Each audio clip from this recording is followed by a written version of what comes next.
Pessoal, tá aqui, ó, nossa panela aqui, ó, tá esquentando a nossa vaca atolada. O arrozinho tá do lado, tá parecendo um varalzinho aqui, ó, pendurado, né? Mas tá aí, estamos esquentando nossa refeição, né?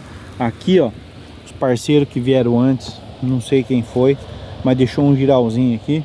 Na hora da refeição a gente vai pôr aqui nossas panelas, vamos pegar nosso arroz, vamos pegar nossa refeição, vamos comer aqui, ó. Giralzinho tá bem feito aqui, ó.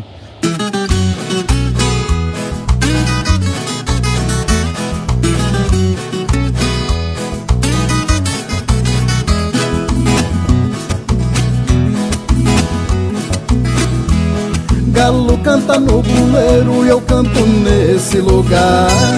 Canto moda sertaneja para o meu povo escutar. Com a permissão de Deus, tô seguindo passo a passo.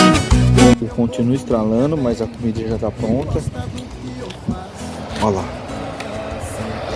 Vamos fazer o pratinho. Vamos pegar a vaquinha atolada. Olha lá. Esquentou aí, será, Suco? Olha lá. Tá fervendo. Tá fervente o negócio.